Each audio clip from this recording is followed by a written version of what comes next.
Shalom, Israel. It's that time again. The Isupk, under commanding General Yahana, presents the Lord's 57th annual Passover.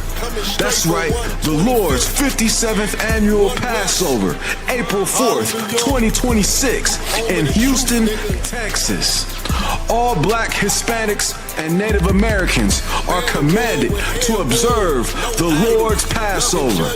This will be the biggest Passover to date. You do not want to miss this. Fresh lamb, fresh wine, and bitter herbs as commanded by the Most High. Only $200 per person, ages 17 and up. The biggest event of the year.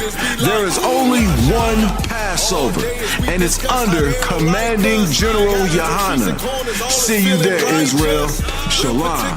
Nobody else there to compare to. Train for war, men of war, and warlike apparel. Prefer our leaders, can't get between us. Watch where you stepping.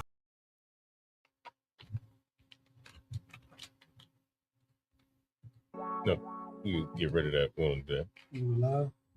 Yeah, you hit General Mayat. Oh, yeah. Oh, yeah? Yeah. Shalom.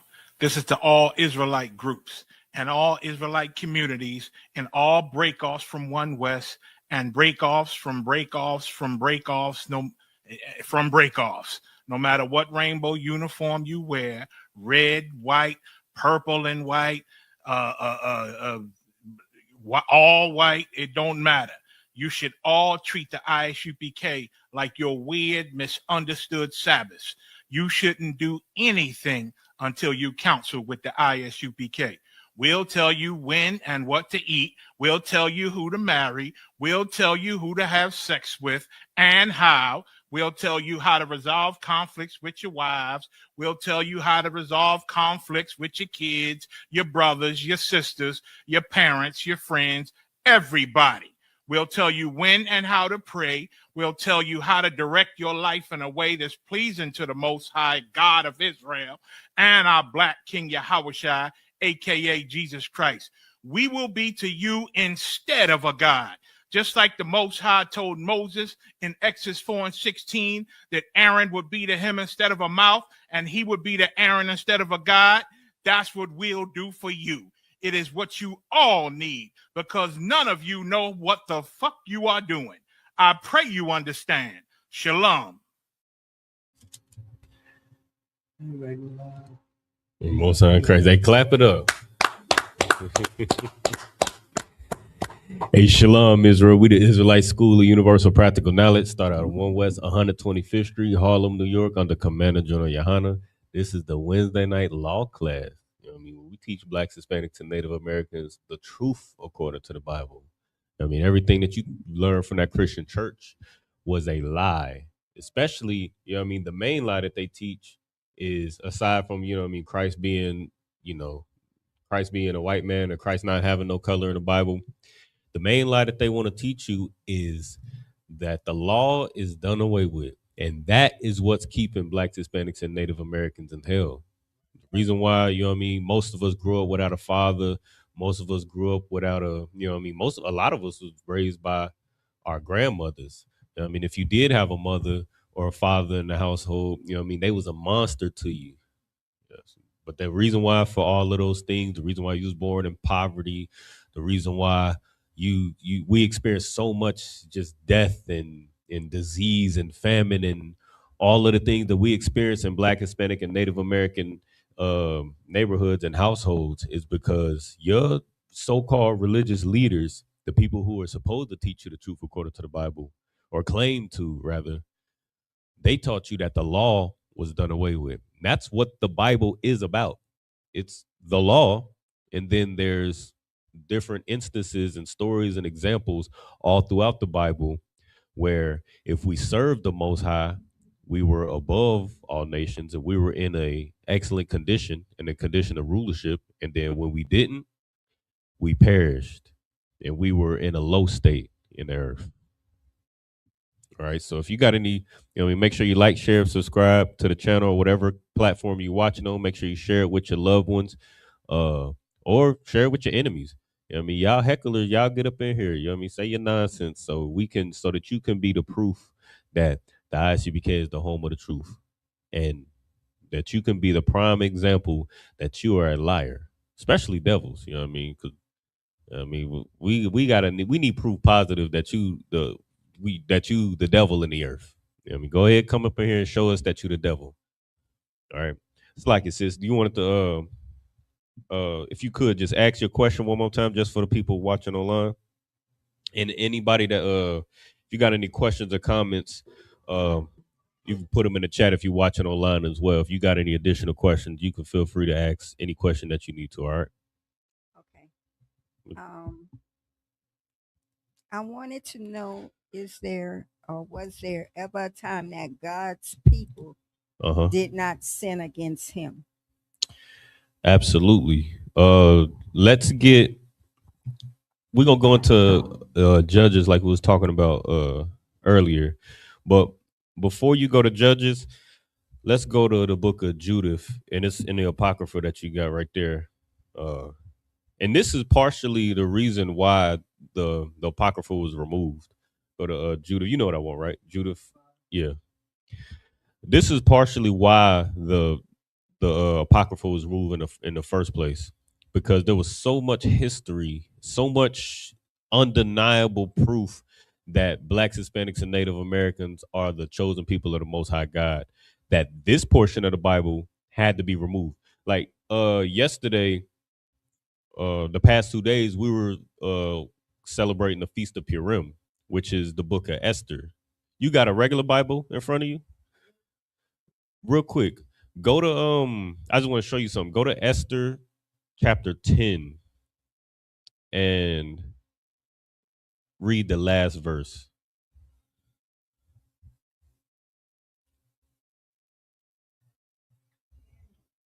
Mm-hmm. And this is what happened to our records. How many? Well, just tell me how many verses are in there. 3 verses Mm-hmm. in chapter 10. Mm-hmm. Esther. Oh, go ahead. Well, you was about to read, or you about to say something? Okay, no sweat. Well, you don't have to read it. But it stops it stops just in the middle of the chapter. Like it stops halfway through the story. That's why yesterday when Barakiat taught, we went into the Apocrypha, which has the additions to Esther. And it starts with chapter 10 and well, you go to the Apocrypha. So it ends on chapter 10 and verse 3 in the Bible, in the KJV without the Apocrypha. You go to additions of Esther and tell me what the first verse is.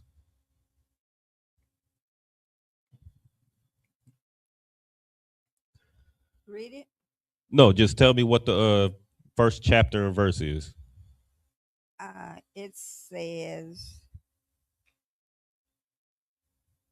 I guess chapter 10, verse 4. Uh-huh.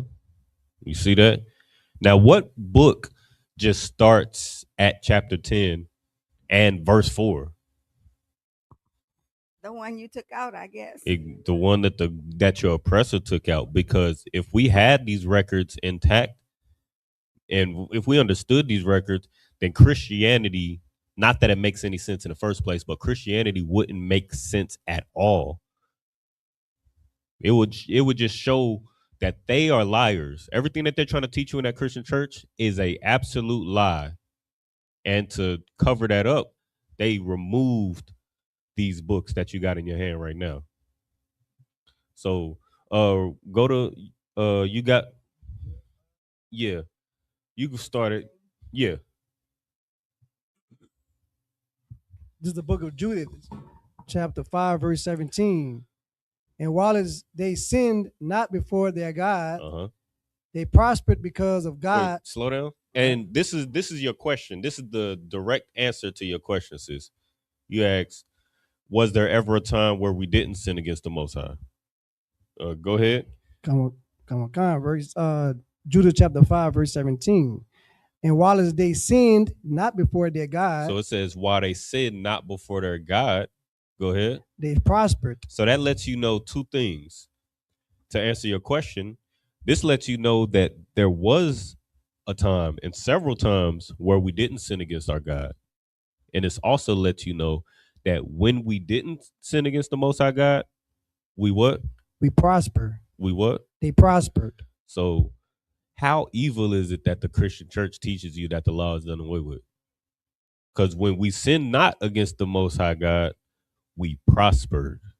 And this is a heathen. I believe this is a Moabite. Yeah, Moabite.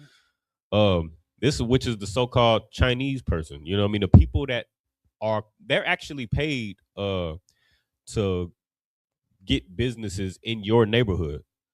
The Chinese Exclusion Act prohibited, Chinese people from migrating into the US and, making money and starting businesses and all of that. But your oppressor allowed them to come in and make businesses in your neighborhoods.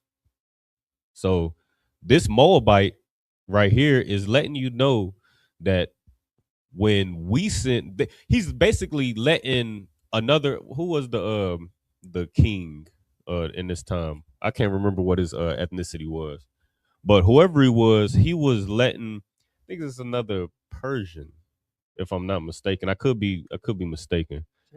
A Chaldean. I can't remember their origin.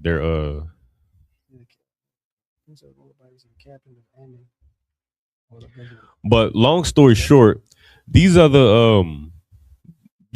other nations that know your history. I believe Chaldeans are Ham, if I'm not mistaken. I could be wrong, but point is, these are heathens that know your history. And they know it so much that they know that your law is what keeps you, you know what I mean, out of their hands. And they are going to actually go ahead, read on. And they prospered because God that hated iniquity was with them. Mm-hmm. See, the Most High was with us because we were keeping his law, statutes, and commandments, and he hates iniquity. Long story short, he hates when we don't keep his law. So again, the Christian church claiming that they're trying to give you the Most High. They're trying to give you the word, quote unquote. But then on the same token, they teach you that the law is done away with. They can't possibly teach you about the Most High without teaching you the law, because the Most High hates iniquity. Go ahead. Verse 18. But when they departed from the way which he appointed them. But when they departed from the way which he appointed them, he gave us the law. Psalms 147, 19 and 20. Mm-hmm. He showed his word to Israel, his statutes and judgments to Jacob. He hasn't dealt with any nation. So the way that if we deviate from the way that he appointed us, go ahead. Yeah, which he appointed them, they were destroyed in many battles, very sore. That's the only way that your oppressor can destroy us. So we know that there were times that we did keep the law. We were locked in with our culture because your oppressor knows it. And they know that that's the only way that they can get to us. Does that make sense? Now let's go to Judges real quick. And this is like a real quick example. Now there's several different examples. Like after King David unified or he built and unified the kingdom of Israel. King Solomon reigned, and for a time we were following the laws of the Most High, and we had success. That's why King Solomon was able to see the success that he saw during his reign, up into a time where then he sinned. You know what I mean? And then it was prophesied that it would, or actually, I think it was with King David, you know what I mean, where he sinned, and then the Most High told him, he was like, well, I'm not gonna take the kingdom away from your son, because that's what I promised you. But after your son rules, then the kingdom's gonna split, and that's where you see the northern kingdom and the southern kingdom being separated. But Slakia, go ahead and read. Let me get there with you. 2 and 7. Yeah, if that's where you. Let me see.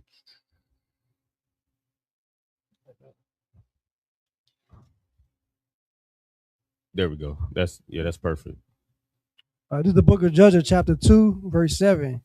And the people served the Lord all the days of Joshua. Read that again. And the people served the Lord all the days of Joshua. So this is, I believe Joshua was one of the two brothers. He was the head of the nation at the time after Moses passed. Caleb and Joshua were the only two brothers from that generation that made it into the king or the promised land. Right. And he was the head of the nation at the time. And during the days of Joshua, read that again. Verse 7. And the people served the Lord all the days of Joshua. The people served the Lord all the days of Joshua. You serve the Lord by keeping his law, statutes, and commandments. It's the only way. Go ahead. And all the days of the elders that outlived Joshua, who had seen all the great works of the Lord that he did for Israel. Right. And all the days of, everybody else that made it into the promised land from that generation. We were serving the Lord at that time. And we saw the works that the Most High did for Israel. The parting of the Red Sea and the manna falling from the sky and all of the water coming from the rock,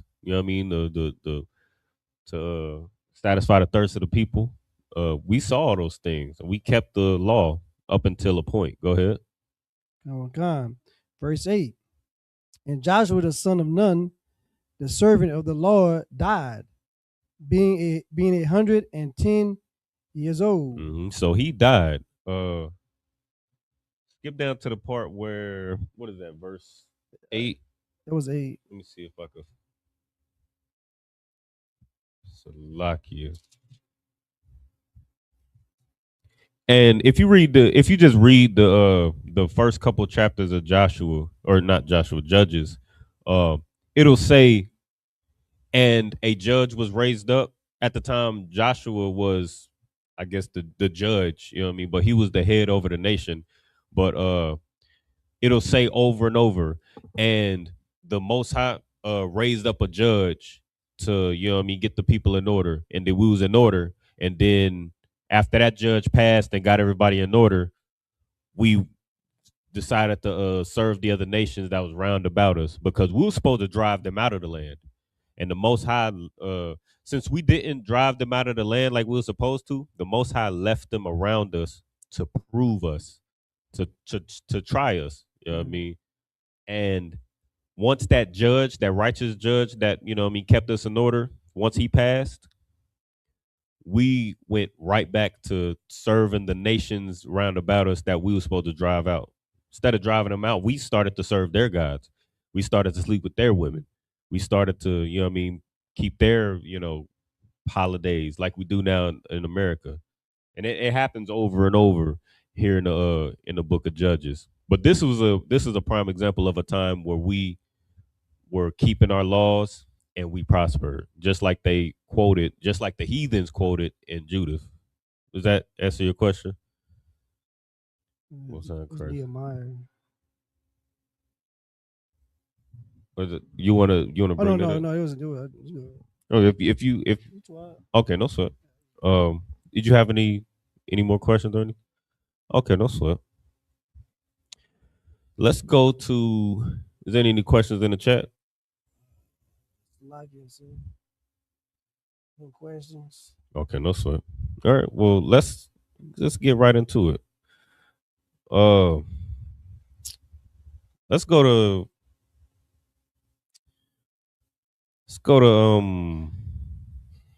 Second Esdras, Salakia. Second Esdras chapter 6, and you can start at verse 7. And it's so heavy that you asked that question, sis. Like all of this is so spiritual. The fact that we just got done celebrating the feast, like the Feast of Purim, for the last couple days, and your question as well. You know, what we got to understand is that everything that you're seeing right now is for your sake. Like even, you know what I mean, even the punishment and the curses, it's all for your sake. The world is about you. You know what I mean? And it's like I don't know if you saw, but a couple days ago, Iran, you know what I mean, Iran was sending missiles over to, you know what I mean, to Israel. And I think nine countries surrounding. You know what I mean, there's been conflict after conflict. Before that, it was the conflict between Israel and Palestine. Before that, I believe it was the conflict between Russia and Ukraine, China and Taiwan. Like all of these wars, all of these little conflicts and wars, all of those things is for your sake. And what's so heavy about Purim being the past 2 days is all of the major players in the story that we just read in Purim in the book of Esther. Those are the people that are involved in the war that's going on in between Iran and Israel right now. So you got Ahasuerus, who was a Persian. I mean, those are one of the 12 princes. We're gonna get into it in a second, but those are one of the 12 princes of Ishmael, which is the progenitor or the father of the Arab nations. So Pakistan, Iran, Iraq, Kuwait, you know what I mean, all these different nations that that are Arab nations. Those are the 12 princes that was prophesied to Ishmael. You know what I mean? And who else? We got Haman, who was the, if you remember from the story, Haman was the devil, or the more specifically the Amalekite, which is the Amalekites are the progenitor of the fake Jewish man, the small hat man. You know what I mean? The ones that wear the, yeah. You know what I mean? He's the progenitor of that nation, the people that put on our culture and call themselves Jews. You know what I mean? And that's who's fighting back and forth right now. And then you got Esau, you know what I mean, who's roped in because Israel is the U.S. is a ally of Israel. I mean, so all of these nations, the Amalekites, the Arabs, and the U.S. are all roped into this war. And then you got Mordecai and Esther, who are Israelites, and we're in all of this, we were slaves. You know what I mean? We were slaves then, and we're slaves now. You know what I mean? And that's exactly what you see going on over there in that conflict. And what we got to understand as Blacks, Hispanics, and Native Americans is that all of this is happening for us. Like, you know what I mean? A lot of our brothers and sisters look at the military, either military or politics, as a viable solution for Black people in this condition. Like if you go to the Christian church, especially, I think the election just I think yesterday was an election day. Your Christian church will urge you to vote. Like they'll, you know what I mean, your Christian church, your celebrities, your entertainers, they'll urge you to vote as if that's going to change our condition in America. And it's not. And it's not supposed to, because all of this is happening for your sake. So, like, you want to say something? Oh, please. No, you. Oh, no sweat. Now, hey, if in any time as well. Okay. And you can just grab the mic and I probably won't see you if okay. Well, I'm saying if you raise your hand, I probably won't see you. So if you could just grab the mic and do your thing. But yeah, your political, you know what I mean, your Christian churches, they'll try to urge you to vote and try to change America. They'll try to, and if if it's not voting, they'll try to urge you to take a step further and join America, whether it's through their military, whether it's their police force and change it within, whether it's their you join politics, become a lawyer and a judge, and what I mean, you become a senator or a governor or whatever the case is, to try to change the system from within. But if you understand the Bible, everything that you're seeing right now today, even what's going on overseas, all of that is for our sake, to get us out of hell. Go ahead and read that. This is the book of 2nd Esdras, chapter 6, verse 7. Then answered I and said, what shall be the departing asunder of the times? See, what will be the parting asunder of times? This is what's that Sam Cooke's song? Change, I don't know, hook change going. That's what Ezra is asking for. Read that again. Verse 7. Then answered I and said, what shall be the parting asunder of the times? Ezra is asking the Lord, when is change gonna come? When are things gonna change for Blacks, Hispanics, and Native Americans? When are we no longer gonna have to look on the news and see another brother, another sister pinned down on the ground by a police officer, by an overwhelming amount of police officers? It don't take, you know what I mean? I saw, you know what I mean? I know y'all see the same thing. We see so many videos of brothers that are hands up, don't shoot. You know what I mean? We turn around, put our hands behind our back, get on the ground. You know what I mean? We submit to the police officers, and 4 or 5 of them just jump on. It was an instance in Ohio where a brother was on the ground, and as he's handcuffed, they sent the police dog out to maul him to death. So while he's in handcuffs, while he's subdued, while he can't do whether he was resisting or not, he's in handcuffs on the ground and he can't do no more resisting. I'm sure they had several police officers on him. He can't do no more resisting, if any, and they put a police dog on him to maul his genitals. You know what I mean? That's how they do us. And while that's happening, you know what I mean, that whole wall is full of just brothers and sisters who was asking, when is change gonna come? During the civil rights movement, we was just, when is change gonna come? We shall overcome. Ain't that what that was about? The whole civil rights movement, us trying to overcome a destitute situation.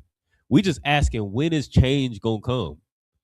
Go ahead, and that's what Ezra is asking the Most High, and he's gonna get an answer. And this is the answer that Blacks, Hispanics, and Native Americans need, so that you can understand the times. Go ahead. Come on. Or when shall be the end of the first, and the beginning of it that followeth? See, right now is a time of your oppressor ruling over you. Right now is the time for us to be in hell, for us to be in captivity, for us to be mass incarcerated, for us to be pillaged by ICE agents, and for us to, every time you open up the internet, it's a podcast or some debate or some bitter man or some bitter woman talking about how terrible the opposite sex is, which again, I don't understand, but we ain't gonna, we'll go all day on that. But that's what you see all day. But that's the time right now, because we didn't serve the Most High, like we just read in Judas, the 5th chapter. When we serve the Most High, then we can't be touched. But when we deviate, then we were destroyed and sore in many battles. Go ahead. Come, verse 8. And he said unto me, from Abraham unto Isaac, then when Jacob and Esau was born of him, Jacob's hands held first the heel of Esau. This is talking about, let's see if I, Genesis, let's go to Genesis 25. Hold that. We go to Genesis 25 so we could see what this is talking about. And it's so important. First of all, the Bible is a history book. It's a Black, Hispanic, and Native American history book. And it doesn't pertain to any other nation. If you're not Black, Hispanic, or Native American, or from the, you know what I mean, from the Caribbean islands, Haitian, Dominican, if you're not those nations, if you're not that ethnicity, this Bible doesn't concern you. If you're not these nations that I just named, then you're a what they call it, you're an extra. You know what I mean? You're a side character. You're an NPC. You're a non-playable character. You're a side character. You know what I mean? Uh Genesis 25 and 26. Or actually, where's the prophecy with where the most or the angel come to Rachel? I think it's earlier, just so we can get the full context. But what you got to understand is, if you understand that this is a history book, then you can read it and see these things so that you can avoid making crazy decisions. Like, again, a lot of us, because of the money and because of the, you know what I mean, because of the money and because of the security that's advertised to you in the military, we our brothers and sisters are joining the military, and our parents are teaching our young brothers and sisters to join the military, even though that same military is who, you know, what's it called, who lynched Emmett Till, who hung George Stinney Jr., who burned down our towns. You go into that history, most of those cities or most of those raids that happened on Black and Hispanic towns, they were backed and led by the police and the military. And fast forward now, 2026, we joined the military, especially here in Killeen, Texas. You know what I mean? We are the largest military installment in the U.S. Our brothers and sisters are flooding the military here in Killeen, Texas, not understanding that they are your oppressors, not understanding that they are the ones that hung, you know what I mean, Emmett Till and beat him until he was unrecognizable, who beat what's that brother name? And I believe it was North Carolina. It was a sergeant. He was a young brother too. I think he was like 26 or 27. The sergeant that came back from you know what I mean, who came back from war, and he was on a bus and he just wanted to get off the bus and use the restroom. And the bus driver called the police on him because he wanted to be treated with some dignity. They told him to go, you know, use the bathroom on yourself or go pee behind a tree. You know what I mean? He was like, I just want to go use the, you know what I mean, use the bathroom at this rest stop like a man. I don't want to urinate on myself like an animal. He just wanted some respect. And he was in full uniform, serving the country that, you know what I mean, that serves this bus driver that treated him with so much disrespect. And his eyes were beaten out of his head. I wish I could remember that brother's name. Isaac Woodard. I think that's what his name was. You know what I mean, but his eyes were beaten out of his head. And he was 20, I believe he was like 26, 27. He spent the rest of his life blind. And who knows what he saw, you know what I mean, in battle, in warfare. The last thing he saw was war and oppression when he came home after serving his country that didn't serve him. But we forget that history. And then we go and serve this same country that takes the lives of our, you know what I mean, our brothers and our sisters, our civil rights leaders and all of that. That's why this is so important. Because now, if you understand that what's going on over in Iran, the all of the missiles flying and the bombs and the, you know, the Epstein file, and how cruel and and violent Donald Trump is, and the police force and the military is toward Blacks, Hispanics, and Native Americans. If you understood that all of that is so that America can fall, then we wouldn't try to be the backbone of America. You get my point? Like, black people are the backbone of America. We're the ones that fought in their war. We're the reason why we win, or America wins wars, because of black people. And we continue to be the backbone because we don't understand this history. But go ahead and read what is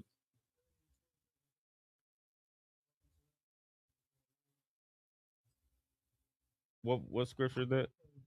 30 and 22. No, it's gonna be before when, or you could actually go, you can just go back to Genesis 25. Unless Slack it, IBR, unless you could find it, where the angel, where the angel prophesies and tells her that there's gonna be two nations fighting inside her womb. That's the one. But you could read where you at, and then IBR get it. 26 or 25. 26, 25 and 25. Mm-hmm. This is the book of Genesis, chapter 25, verse 25. And the first came out red, all over like a hairy garment, and they call his name Esau. Mm-hmm. So these are what we were just reading in Second Esdras, the 6th chapter.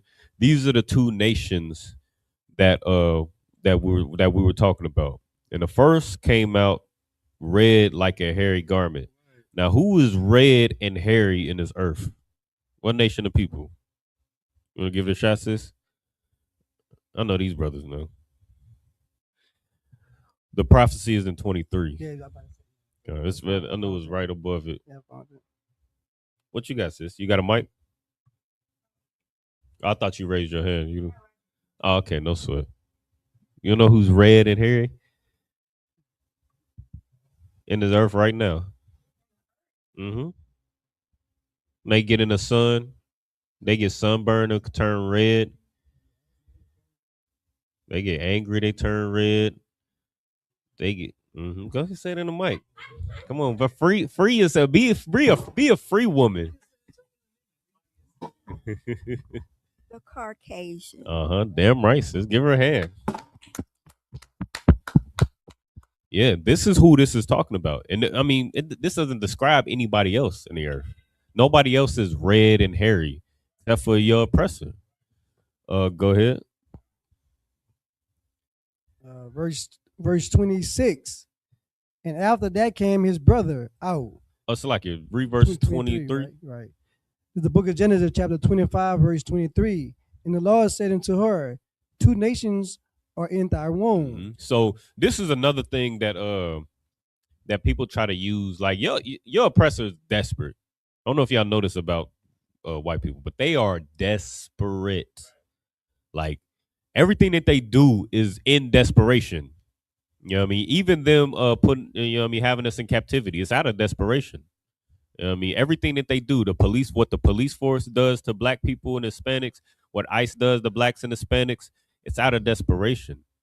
You know what I mean? And what they like to say is and then after they pillage and rob and, you know what I mean, unalive us, they try to convince us like, well, we brothers. We family. Ain't that right, A Hammer? We brothers. You know what I mean? We came from the same lineage, right? We both came from Jacob. We both came from the same womb. We brothers, right? This is what your oppressor likes to lean on as they destroy us. Go ahead, sis. So, what makes any people desperate? Why are they desperate? I'll show you. That's an excellent question, sis. Here we go. What's that scripture? Go to Hebrews 12. It's like, I know you. Let's go to Hebrews 12 and verse.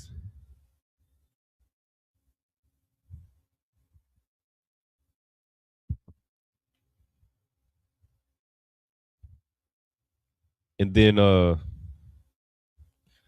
Salakia, IBR, just real quick. I know you busy, but you look up Edom. I can't remember if it's Esau or Edom in the Zondervan Bible Dictionary. But this, I'm gonna show you exactly what makes your oppressor desperate.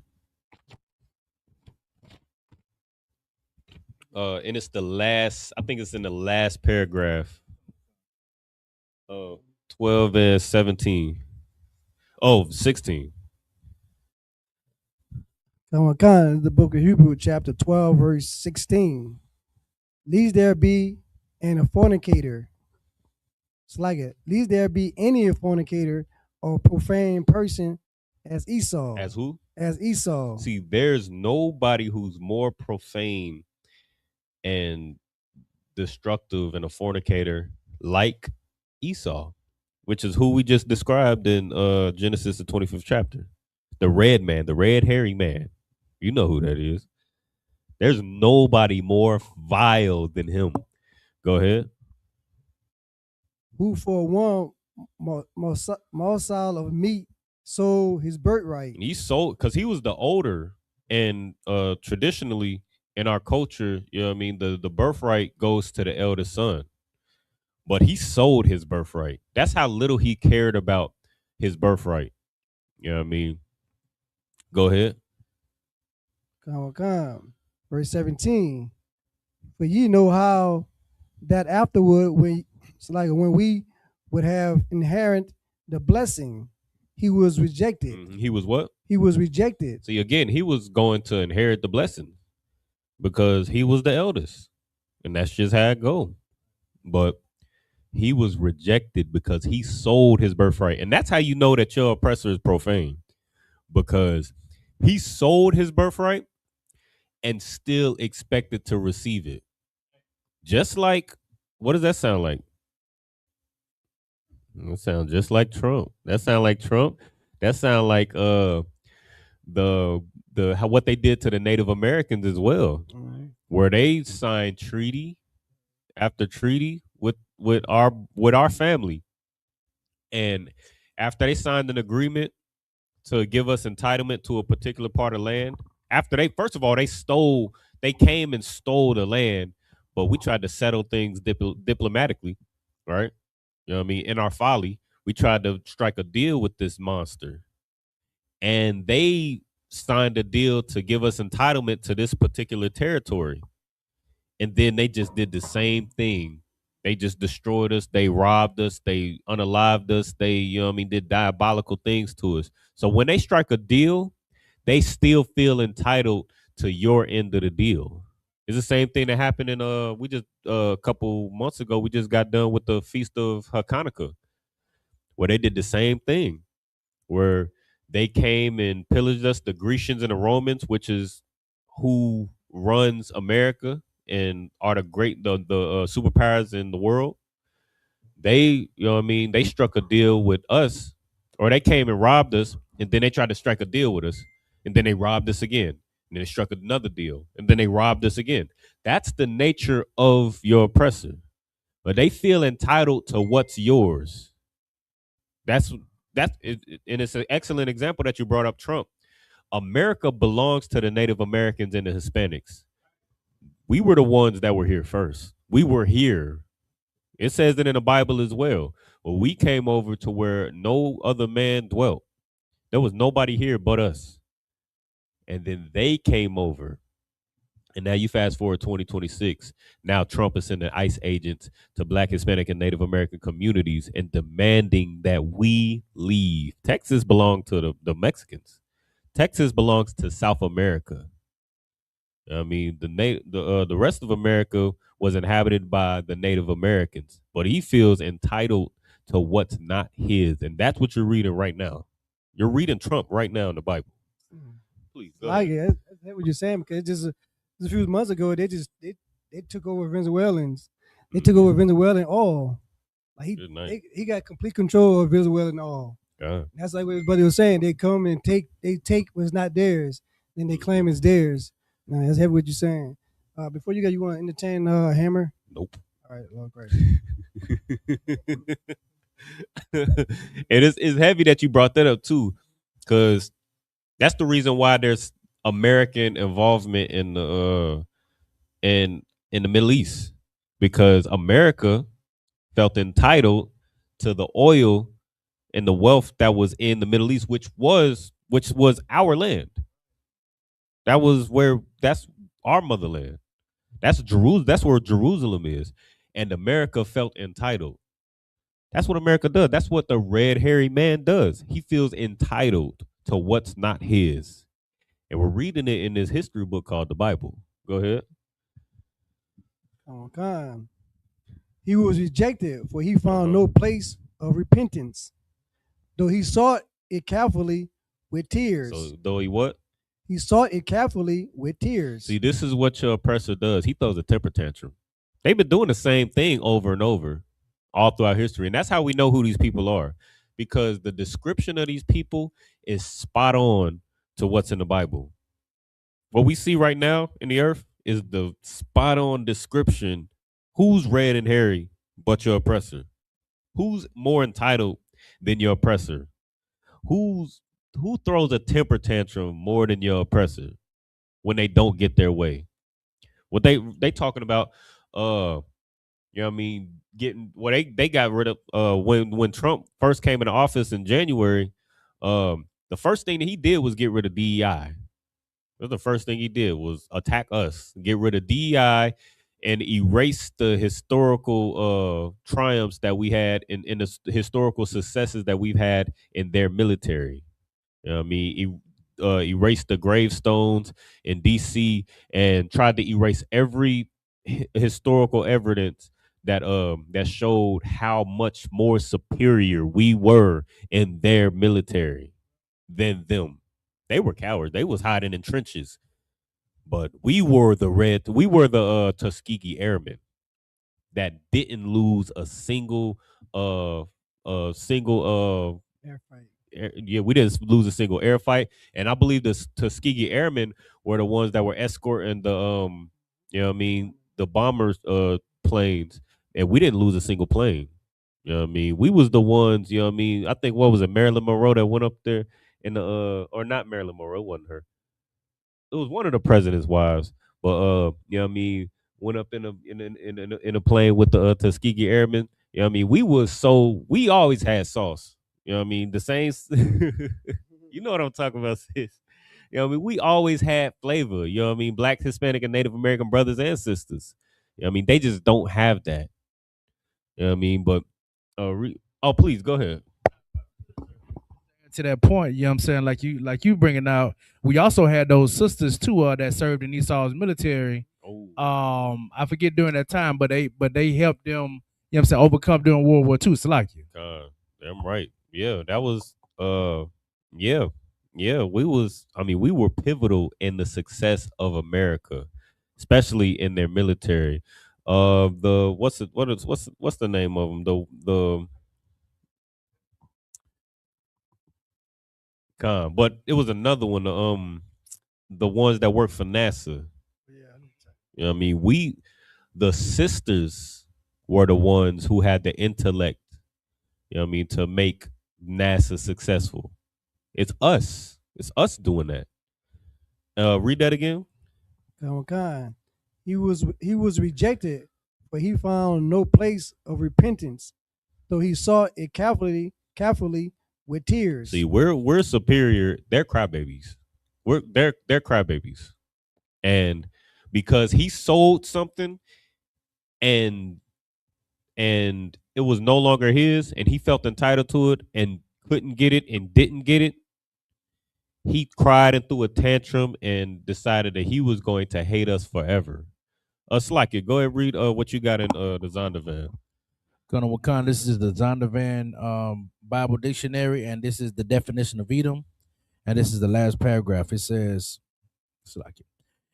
Edom figures prominently in the prophetic scriptures as the scene of great future judgments. The scene of great future. There's going to be a great future judgment for your oppressor, and you've seen it unfold right now. Like, Donald Trump is scared to death. He is not a very smart man, but he's gotten himself into a world of trouble. I mean, and not to mention what's going on in the Epstein files, which is why this war is going on in the first place. Like every time he does something over the top, you know what I mean, and dramatic, you know what I mean, starts a war with somebody, starts a conflict with somebody, it's because we're getting closer and closer to discovering how disgusting he is in those Epstein files. That's the oppressor. It's like you go ahead. Colonel Wakan, sir. She is the only neighbor of the Israelites who was not given any promise of mercy from God. So he's the, like we just read in Genesis 25th chapter, that Esau and Jacob are brothers. Jacob is the progenitor or the father of Blacks, Hispanics, and Native Americans. Esau is the progenitor of Caucasians. They're the neighbor, they're the brother of Esau or Jacob. But read that part again. They're the only neighbor that what? And this just lets you know how diabolical your oppressor is, because they'll take your history, they'll rip your history from you. They'll, put you in this terrible condition. They'll beat you for 400, 500 years and deprive you from rights still to this day. And then they'll be like, they'll use your history or your lack of knowledge of your history against you and to try to prop themselves up. Go ahead. Colonel Wakan. She is the only neighbor of the Israelites who was not given any promise of mercy from God. See, that's the difference. And that's what makes Blacks, Hispanics, and Native Americans different from your oppressor. The promise. See, we can be the same thing that happened with we're gonna get to it in a second, but the same thing happened with Ishmael and what was it? Isaac. Isaac and Ishmael were brothers, but the Most High chose Isaac. Then Isaac had Jacob.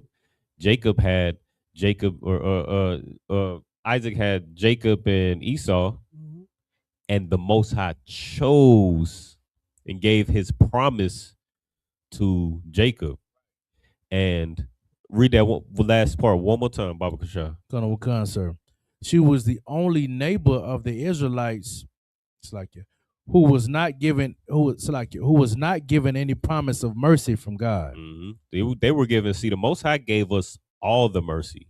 He gave us a promise. He gave us the covenant, which is essentially what promise means. Esau was given no promise, and that's what makes a man desperate. That's what makes Esau so desperate. That's what makes Donald Trump so desperate, because he has no promise of mercy. There's going to be a judgment that's going to come on Esau, and there's going to be none remaining of him. You understand that? That's what makes him desperate. Like it, sir. Oh, please. It's like it's just a precept I wanted. Since you have it on Esau, this is Esau. This is Donald Trump. It's Psalms 58, verse 2. Ye in heart ye work wickedness. Mm-hmm. You weigh the violence of your hands in the earth. Verse 3. The wicked are estranged from the womb. Yep.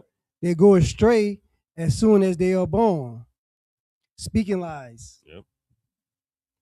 You wanted to say something, sis? So Esau, he was the one who was hated, right? Is that the one God say he hated? Mm-hmm. Romans Esau? 9-13. Mm-hmm. Jacob have I loved, Esau have I hated. And so it was from the birthright that he hated him. It was from the beginning. See, the Most High, like we were saying before, the Most High, we're the main characters. These other nations are supposed to serve us. So that's all they was created for. And we go to that same chapter in Romans 9, says, what do you say then? Is there unrighteousness with God because he loves you and hates these other people? And if you look at right now, they've given us they've given the Most High plenty reason to hate them. I mean, golly, like the good night, like The Most High, like we just read in like Bracket brought out yesterday in Esther, the Most High put these people over us to rule over us. Or he put these people to rule over us, you know what I mean, because we didn't want to rule. But they took it a step further. It was like, you know what I mean, it's not enough that we ruling over you. Let's slaughter them. Let's slaughter them and, you know what I mean, take their children and lynch them and, you know what I mean, execute them and, you know what I mean, traffic them and, you know what I mean, that whole wall where everything that you see that happened to our brothers and sisters over there. They decided to take a field day, you know what I mean, and take out practice all their lust and, you know what I mean, deviance that they wanted to on us. So the Most High hates them. Absolutely. You had any more you wanted to? No, I was. You want to read this Malachi when it went with Esau. You can read it. You want it? The book of Malachi, chapter 1, verse 2.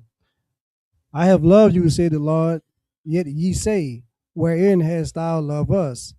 Was not Esau Jacob's brother, said the Lord? Yet I love Jacob. Mm-hmm. Verse 3. And I hate Esau.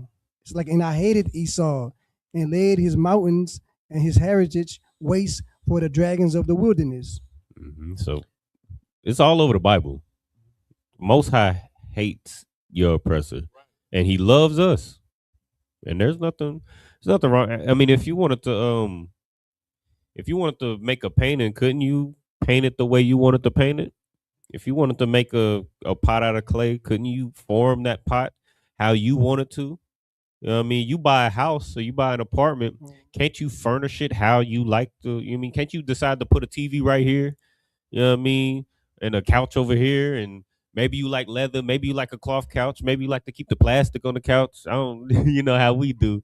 I mean, but that's up to you though. Are you unrighteous because that's how you want to do it? It's yours.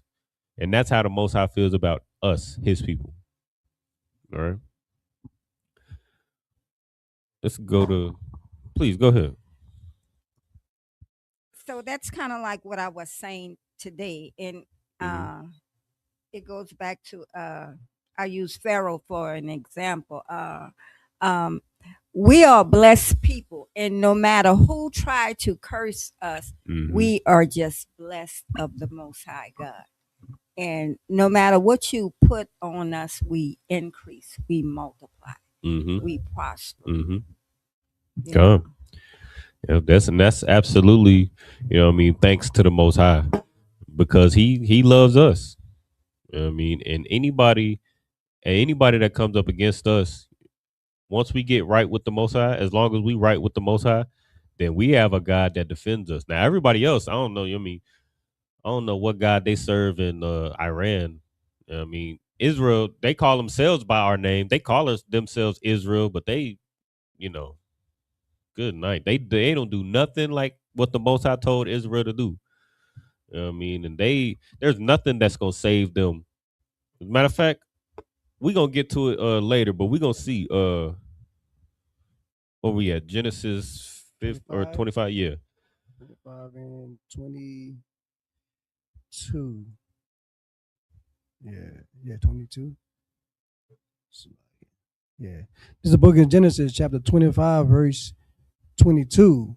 And the children struggled together within her. And she said, if it be so, why am I thus? And she went to inquire of the Lord. Verse 23. And the Lord said unto her, 2 nations are in thy womb, and 2 matter of people shall be separated from thy bowels. Into what? 2 separate people. It's like 2 separate shall be. So like a manner of people shall be separated from thy bowels. So even though Jacob and Esau were conceived and born together, they are 2 separate people, and they will always be separate people. Go ahead. Come. And the one people shall be stronger than the other people. Go ahead. And the elder shall serve the younger. And the what? And the elder shall serve the younger. Now, who's the elder?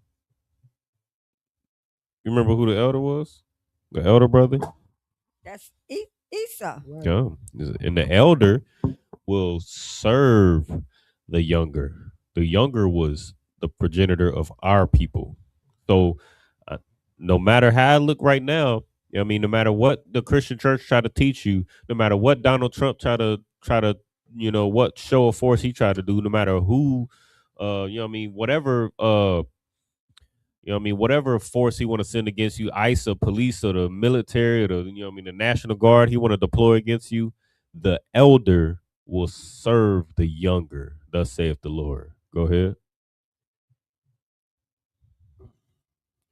It's like if I made, but that's Please, It's go a heavy ahead. scripture because we supposed to be in our. I mean, that's why we not in our rightful places. Because like you said, because we had sinned against the Most High. You know what I'm saying?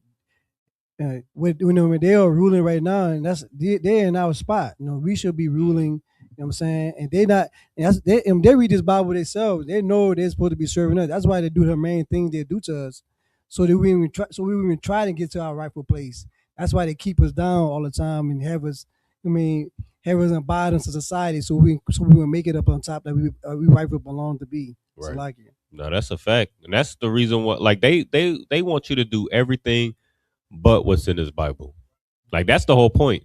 That's why all the TV shows that you see, it's interracial marriage, it's LGBTQ activity, it's even in your kids shows, like they try to sneak in LGBTQ uh interracial marriage, you know what I mean? Social media, forget about it. I mean, it's all over social media.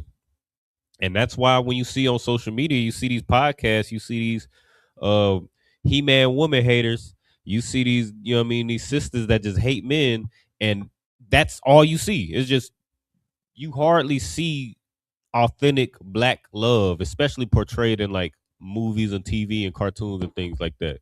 It's always us hating one another. Every law that you see, like the reparations. We was fighting for reparations so bad that we called ourselves what was it? The foundational FBA, Yeah. Foundational Black Americans. We tried to exclude other of the 12 tribes just to try to get reparations that we end up not getting in the first place. We never got them. What else? I mean, it's all over social media and all over. That's why when ICE, start attacking Hispanics, black people, we was like, that's not our fight. And that's all orchestrated by our oppressor, because if we came together and did what the Lord said, then good night.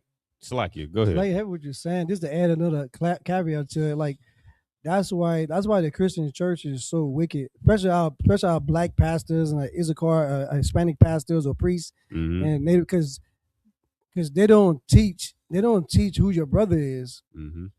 They always continue to teach that God love everybody.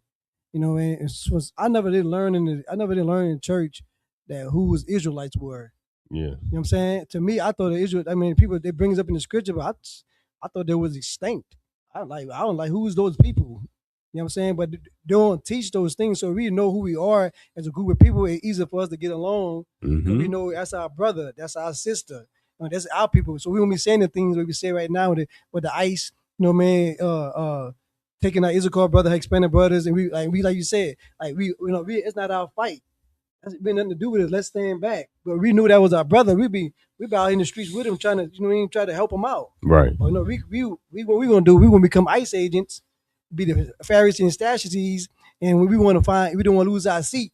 So we gonna go out and get that $50,000 check and go out and do what we gotta do just to make a living. You know what I'm saying? It's like it. Right. No, that's heavy. That's so heavy. And that's you're exactly right. Like it's evil that our brothers and sisters would head those Christian churches and teach that these people are non-existent because of especially what we're going into right now. Us thinking that those people in the Bible are, they're thousands of years old and they don't exist no more. It takes away our ability to part asunder the times, to be able to gauge what's going on, where we at and where we headed. You know what I mean? That's why it's so evil. But all of this ties in, like everything that we just read tonight was one thing. Not only did it line up with what we read in Genesis, what we read in Malachi, what we quoted in Romans the 9th chapter, what we read in Judith, what we read in you go to Second Esdras 6, it all lines up. Who the Most High loves, who the Most High hates, and even down to the description of these people. It's all consistent. But and it's all not only is it consistent in the Bible, but it's consistent with today. So these are our eyes right here.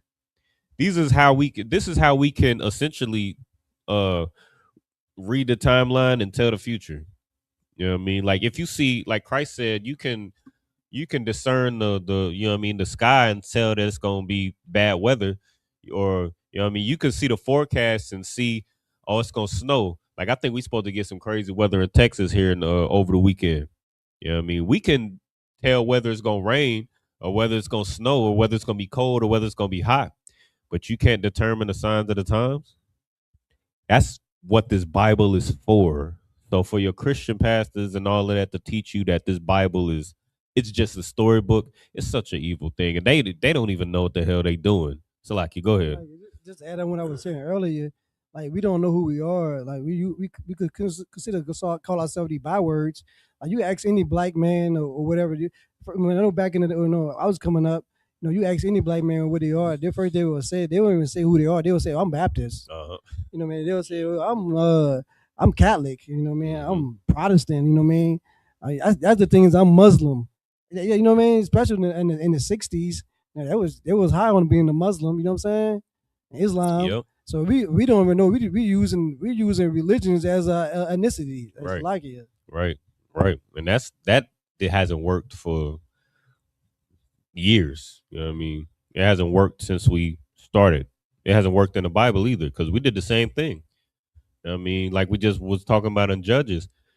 We followed after what these other nations that was round about us, we followed their gods, which is no God.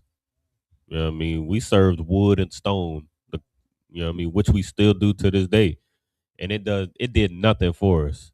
This is the only way that we can, get our culture and heritage back, being able to part asunder the times. Go ahead, read what you 24. Yeah, we'll read down to verse 26. Oh God, this is the book of Genesis, chapter 25, verse 24. And when her days to be delivered were fulfilled, behold, there were twins in her womb. Mm-hmm. All right. So she was able to part asunder the times because she listened to what the Most High told her. She was able to follow the timeline, like, okay, this is what's going on with me, and that's the importance of the ISUPK. And here we can understand the times. You just call and get counsel. You talk to your camp leader. You know what I mean? You come to class. You talk to your brothers, and we'll be able to help you. We'll just be able to give you insight on what's happened now, what's happening now, what's happened in the past, and what's going to happen in the future, because of the Most High God and what He gave us in these records. And that's what Rebecca did.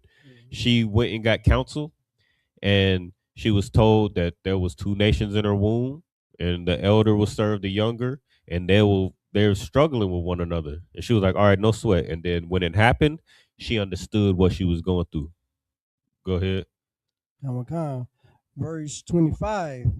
And the first came out red. Uh-huh. All over like a hairy garment. Mm-hmm.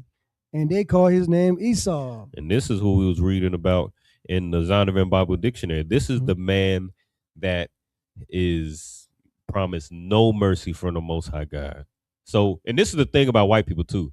They think that they're going to do all this pillaging and robbing and unaliving that they've done in the earth, and then the Lord just going to let bygones be bygones, because they covered in the blood of Jesus too. So we got to forgive them, and we got to love them. Everybody there, love your enemies. Ain't that what they say? I mean, we got to love them. And then even though we got to overlook their past, and then we got to overlook what they do to us in the present. That's how entitled your oppressor is. Like we just read a second ago. Go ahead. Verse 26. And after that came his brother out, and his hand took hold of Esau hill. And he did what? His hand took hold on Esau hill. And that's important. His hand taking hold of Esau's heel is important. Go ahead. Just remember that. We're gonna come back to that. Go ahead. And his name was called Jacob. And Isaac was 80 years old when she bare a son. It's like when she bare them. And let's go back to Second Ezra chapter 6 and what was that, verse 8?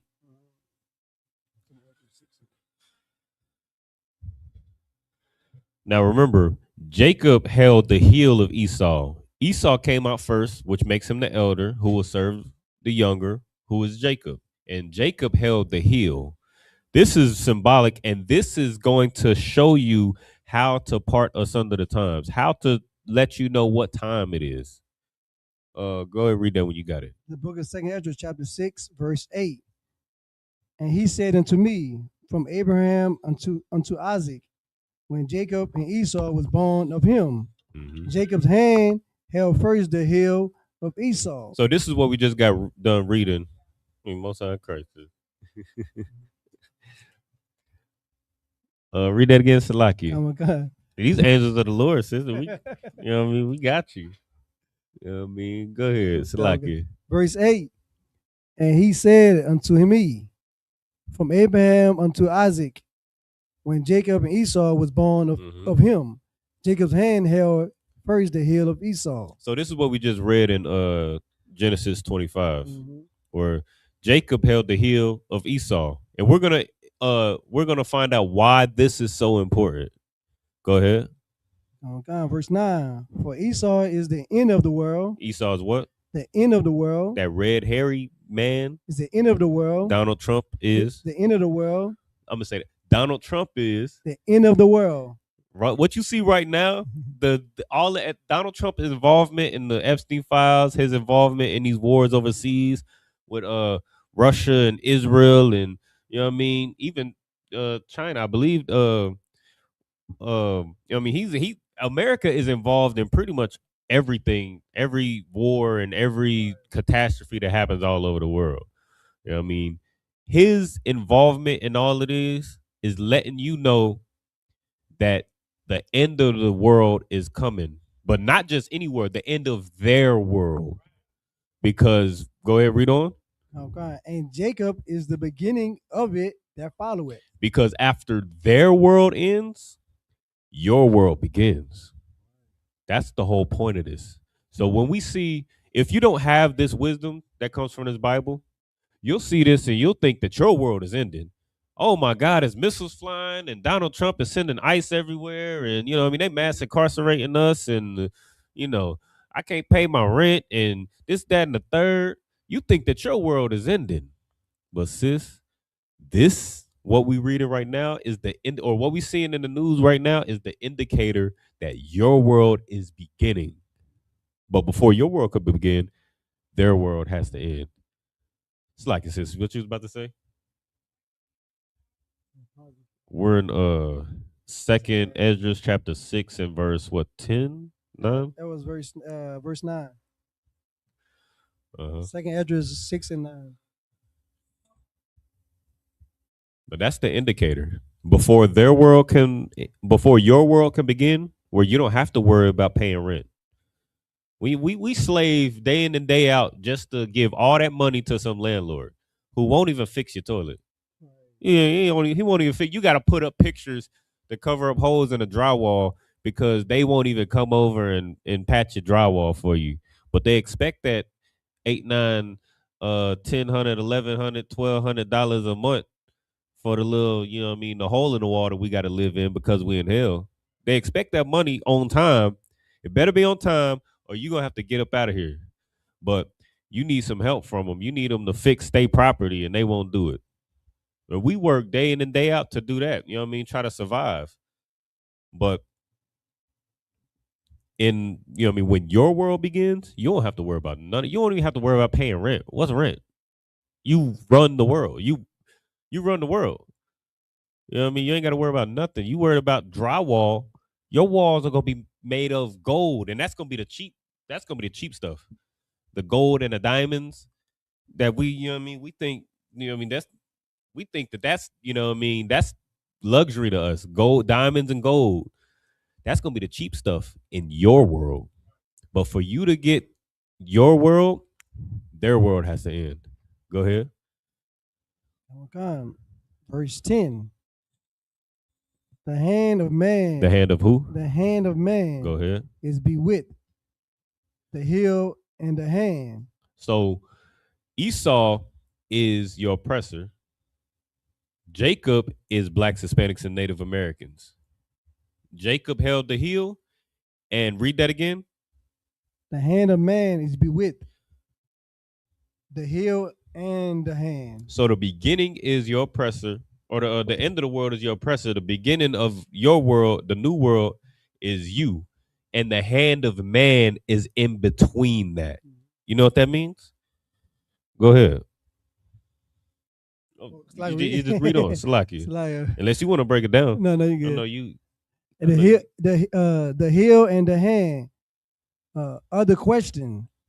Esdras asks, thou not. What that means is the hand of these other nations, the hand of man is in between these the struggle that we just read in Genesis 25. The world and all these other nations and the condition of the world depends on the struggle between your oppressor, the chief beast, the most subtle beast of the field, the white man, the Caucasians, Donald Trump, and us. And the world is waiting for us to succeed. The world is waiting for us to come back to our law, statutes, and commandments. The animals is waiting for us. The trees is waiting for us. The air is waiting for us to get right with the Most High. You know, if we leave it up to our oppressor, they poison the air, they cut down the trees, they poison the trees. You know what I mean? They poison the animals. The animals is going extinct. The water is unclean. You know what I mean? They destroying each other. And the world is depending on us to get it right. Because we're supposed to be ruling over it. You had a question? Or you wanted to say something? Yes. I don't remember the scripture, but and I'm paraphrasing it because I don't remember it. But it says something about what you just explained about the whole world is waiting for the manifestation of the sons of God. Mm-hmm. Is any of y'all know what that precept is? Okay, no sweat. And you could read it when you got it. You got a mic back there, right? But you see how everything in the Bible is lining up. It's saying the same thing here in Genesis. It's saying the same thing here in Esdras. And it's saying the exact same thing that he about to read in that scripture that you just pulled.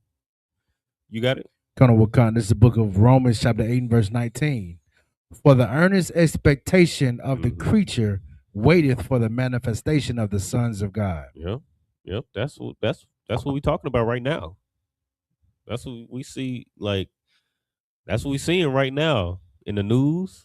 That's what we're seeing with, you know what I mean, these ICE agents. Even, you know what I mean, the ICE agents was created to oppress blacks and Hispanics. But your oppressor is so greedy and so entitled and so hungry to destroy blacks, Hispanics, and Native Americans that they're harming their own.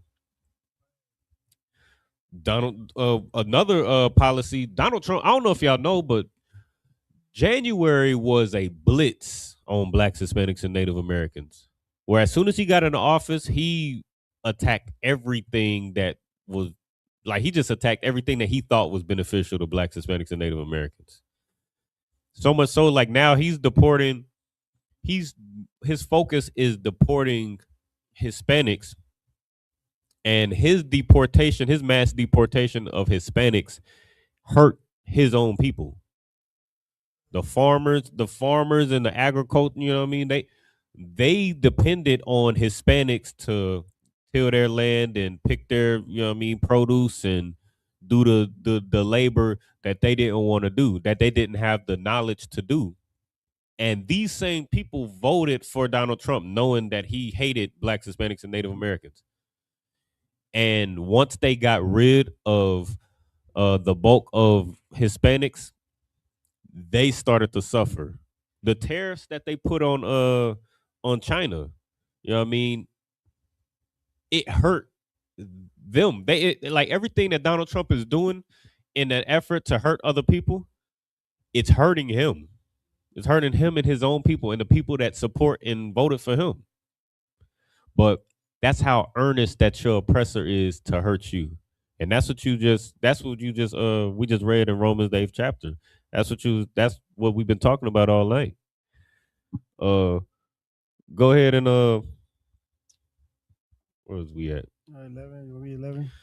You got another precept. So like you said you had a precept? No, I'm asking you. Oh no. You could let's go to Joel. Let's go to Joel 3. Let's go to Joel 3. See, what you got to understand is, please go ahead. What you just mentioned about the diamond and when you mentioned a diamond and a gold, and so that's the new world, I guess, which you explained, the heaven. That's the kingdom of heaven. That's your world. And so I always ask the question. I say, well, why do we need street paved in gold? Why? Hey. I mean, please, what? Yeah, please. You mind giving them the mic real quick? God. If I could, sis, it's not that we need it; it's just that we got it. Yeah, we got it. So give that a hand.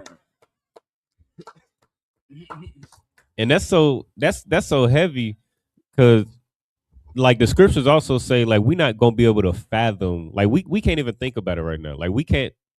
Whatever you thinking about right now, like how glorious the kingdom of heaven gonna be, it's gonna be greater than that. It's gonna be way beyond what we can even think about right now. Please go ahead. No, so like if I could, just to add to your point, like what you were saying, like the gold gonna be on the ground. That's how much it's not gonna be anything to us. Like we go out here and it's like cement, and we like, yeah, whatever, right?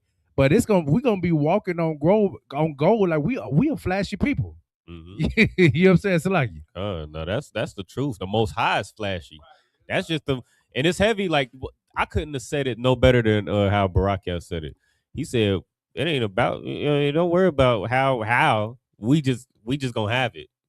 Don't worry about it. You know what I mean? And that's on the right hand of what we was paraphrasing in Romans 9. Is there unrighteousness of God because he hates Esau? Can't he do what he want? Ain't he don't the potter have control over the clay where he can make something? And if he want to destroy it, he can destroy it. If he could make a vessel to honor, he can make a vessel to honor. If he could use that same lump of clay and make a toilet, he can do that as well. Is there unrighteousness with God because he that he made these people to dishonor? On the same token, is there dishonor with the Most High because he wants you to have it all? Please. If I could, and think about it, like if I like to tell my rib this thing. I like to tell her, like, because one day if I do everything correct, she will do this thing. I say, if you're a city designer, if your job is to beautify this park or beautify this city, you're gonna do it in the most glorious way possible, depending on your budget. Your budget it's a blank check you got. So in the kingdom of heaven, we'll just put gold on the road just because it's just like, really, what is gold to us? Like Offside BR said, right. We'll walk on this gold. No one will be, and it's a signification of how we'll never be in poverty again. They make their cities, they usually build these obelisks or these temples or whatever they do in Washington, D.C., or even in Killeen. They'll make themselves a park with some sort of statue in it. We'll do something similar, but in a much more glorious fashion. So that's essentially why the Bible is describing the kingdom of heaven so gloriously. Excuse me. No, what he said was give him a hand. And this is what he in Salakia. And there's another precept that talks about it assures what he just said. Like, we'll never be in poverty again. The kingdom of heaven will never be left to another people. It's going to be blacks, Hispanics, and Native Americans ruling forever. But we just got to come back to this. We got to come back to our laws, statutes, commandments, to our culture. It's like this. You want to say something? I was in Michigan maybe 5 years ago or more, and I was in this church, and I was the only one there. The rest of the people was the other people, and so I was in a Bible study. You know, we was all in a Bible study, and they brought out a lot of them brought out that they couldn't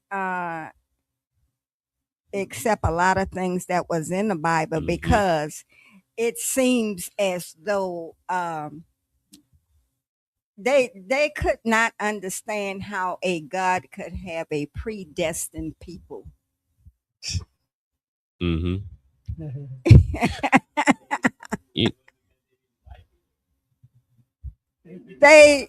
They just couldn't understand. They just couldn't see it and didn't want to receive it. I guess just like I say, I'm a prime example. I mean, he sent me here, and it's all of you, and y'all trying to figure out, well, why are you here? What are you doing here? Well, God has a predestined people, and Absolutely.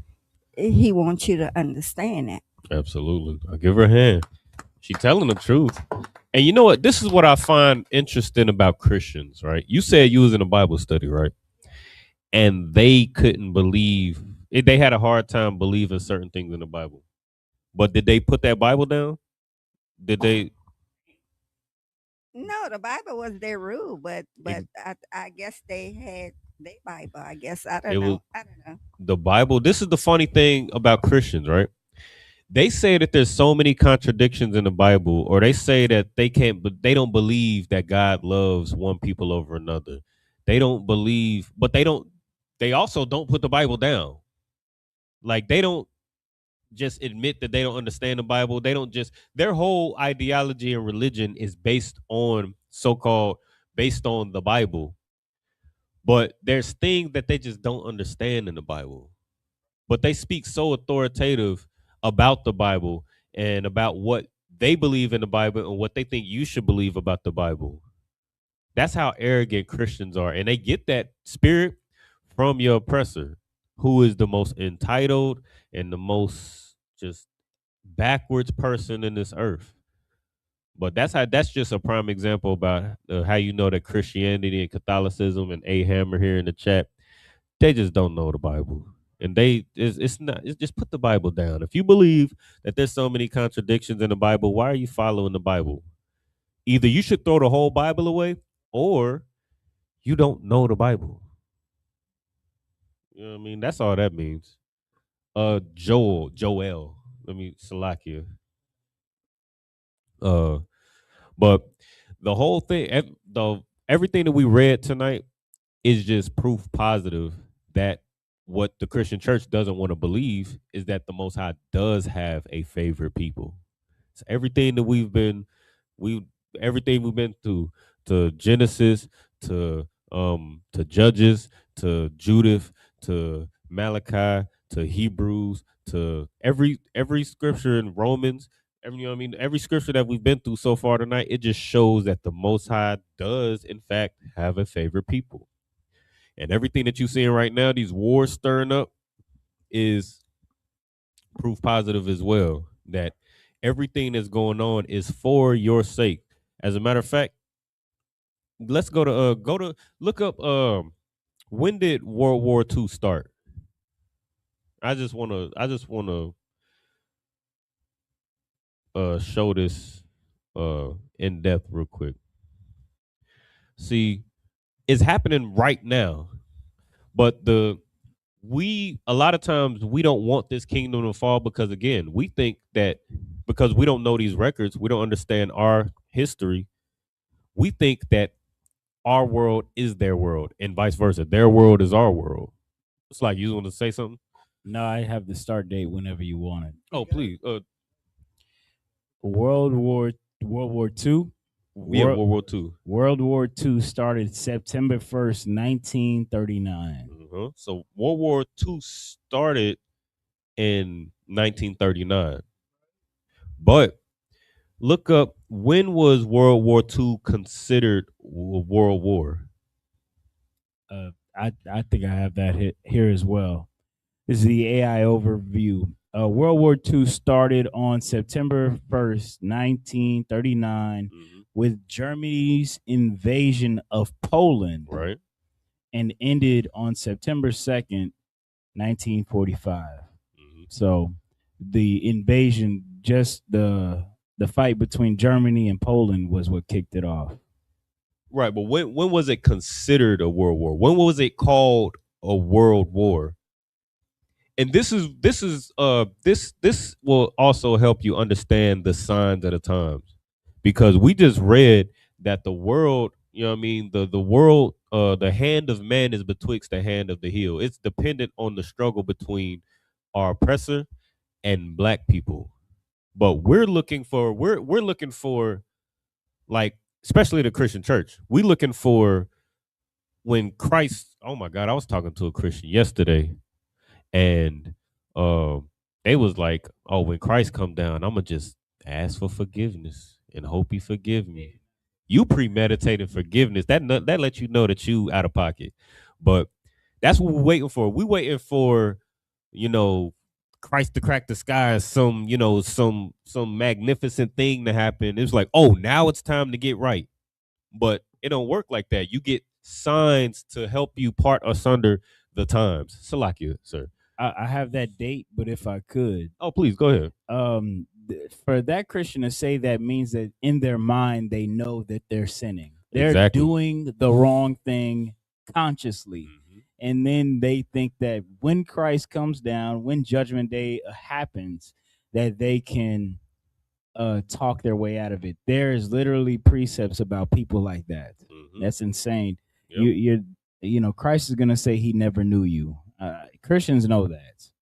But I do have the date of when they people started calling World War II commonly World War II. Please, go ahead. World War II became a truly global or world war in December 1941, which is 3 years later. Right. So in 1939, you was in a world war, and I'm sure it was things happening before then that was kind of, nudging this world war, that kind of escalated and built up toward this war. But it wasn't officially called a world war until I know it said 1941, but I believe 1940. What I got? Let me see what I got here. I don't know if I still got it, but it was a catastrophic event that happened in 1945. Was that what it was? That's about the time, if I'm not mistaken, if I remember correctly, when it was actually called a world war. So we looking for, like, we're what we waiting on is for Donald Trump to get on TV on a podium and be like, we're in a world war. This is World War III. That's what we're waiting on. We're waiting for something, some devil to tell us the times. But that's not how it goes. Please, you wanted to? Slacky, sir, was you finished? I didn't want to cut you off or anything. No, I just have more on basically what this AI article is saying about how these other groups started joining into it, and that's why they say it was world. Now it's a world war. Got you. Okay. Oh, please. If you wanted that. I mean, well, no. We good to go. But I just paraphrased it. Just there was things that happened, and this country joined in, and this person, and this action happened, and it escalated into what we now know as World War II.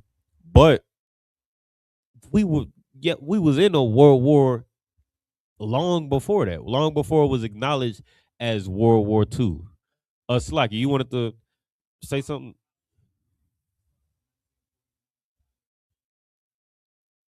Okay, no sweat. Well, I guess you can read it then. Slacky. Okay, so World War II became a truly global or quote unquote world war in December 1941, when the conflict in Europe merged with the war in the Pacific following Japan's attack on Pearl Harbor and the subsequent involvement of the United States, bringing the world's major powers into direct simultaneous combat. And that's heavy that you said that, because that's exactly what's happening right now. Like every major player in all of the major conflicts that we've seen in the past 3 or 4 years, I'll start with COVID. You know what I mean? That apparently came from China, and then Donald Trump got into office, and apparently there was rumors of him you know what I mean, having dealings with Russia, and fast forward, you got what was it? Russia and Ukraine had conflict. China, Taiwan had conflict. Israel and Palestine had conflict. North Korea. They and who was and what was who they have conflict with? And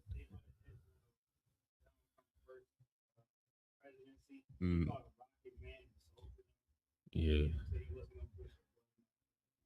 I forgot about that. Yeah, the water for that. But all of these conflicts, guess what? All of these major players, they have allies. So once one person attacks another, and that's what you're seeing right now in with Israel and Iran. You know what I mean? You got Israel and the US been in bed together. You know what I mean? And Iran, you know what I mean? If if one person, if one nation of people attacks another nation of people, and that ally of that nation of people that gets attacked doesn't step in and do something when needed or called upon, that's gonna naturally create a conflict between those two people. Like, man, you supposed to be my ally. You supposed to, you know what I mean? We had this deal. We struck this deal. We had this treaty. And you didn't hold up your end of the deal. So now not only do I got beef with these people, but now I got beef with you.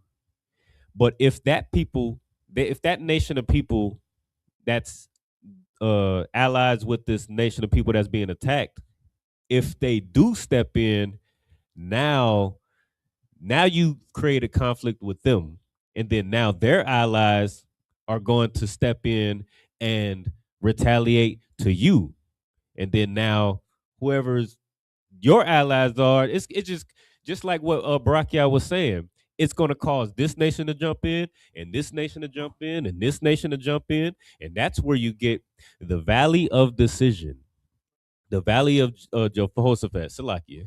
Excuse me, like just to highlight your point, this is a domino effect that you cannot see. Right. The ISUPK under Commanding General Yohana sees all the dominoes before they tumble, in the spirit of the Lord. But because you can't see it, because you don't know it, this is why the Bible and the current events in front of you are mysterious. You don't know what's going to happen next. Right. I know it's World War III because this just happened, because the Ayatollah's dead. It's World War III now. Mm-hmm. It's World War III. In 3 to 5 years, you'll be saying, yeah, that's when World War III started. But we'll be saying it. We have been saying it. Just to your point, Salaki. Right.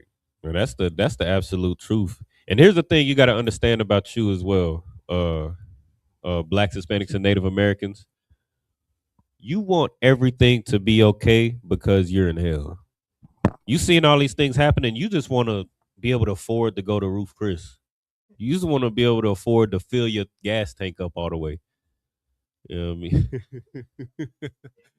Yeah, that's heavy. But you know what I mean? We just want to be able to fill up our car all the way. We just want to be able to replace our old shoes that we've been wearing for the last 2 years. So when you seeing World War III, you know what I mean? We seeing bombs going on. We can't even fathom a solution for missiles and bombs because we can't overcome our landlord. We can't overcome poverty. But what I want you to understand and what's in this Bible is this conflict is what's going to make things okay for you. That's what's going to turn the tide. That's what's going to change the guard. Your oppressor's kingdom has to fall for your world, for your kingdom to be built. But it's not going to be built on drug addicts. It's not going to be built on thieves and liars and LGBTQ activity. It's not going to be built on whores and whoremongers. We have to be a righteous people to establish the kingdom of heaven so that we don't recreate this. You was about to say something, sis? Yes. I can recall growing up and, we was told that we would be in, when I say we, the children, my siblings, we would be in the third war. And at the same time, we was, they was telling us this, and of course we didn't understand, but we was also taught that the solution or the comfort or the peace, PEACE, the peace for that is that to be in the center of God's will. And so that always brought us to the different religion that we try. Mm-hmm. Yeah, I understand. I understand. And that's all of that, you know what I mean, is the ploy of your oppressor. That's the whole point. Like the reason why, because a lot of times, like you said, you was taught that the peace is to be in the center of the Lord's will. You know what I mean? But what is the Lord's will? Your oppressor confuses it. It's like, well, what are they? This is what they always say. They say, "Oh, we all serve the same God. We just call him by a different name." Or this is what black people say. Rather, I've heard black people say this often. Or like, we all serve the same God, whether you Buddhist, whether you Muslim, whether you Christian, whether you Catholic, whether you Hindu, you know what I mean, whether you Kemet. We all serve the same God. We just call him a different name. You call him Allah. You call him Buddha. You call him Krishna. You call him Jesus. You call him Yahweh. But we all serve the same God.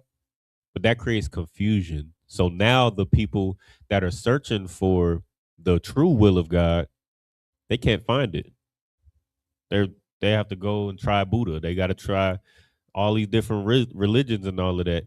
And that is, you know what I mean, that comes from your oppressor so that they can stay in rulership.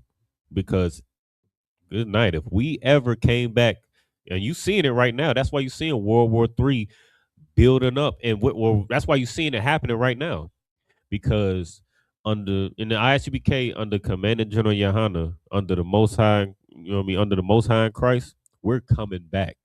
You know what I mean, the Most High wanted us to come back to our culture. He wanted us to stop eating pork, and we're doing it right now. He wanted us to get rid of Christmas. You know what I mean? Get rid of Thanksgiving. You know what I mean? That's a vice that Blacks, Hispanics, and Native Americans can't let go of. We've known for so long that we're celebrating the unaliving of our own people. And Christmas, good night. Christmas is a combination of just nasty, disgusting practices from our oppressors, you know what I mean, religions. So it's even though we know these things, it's so hard to pry these things out of our heads. But we're doing it in the ISUPK.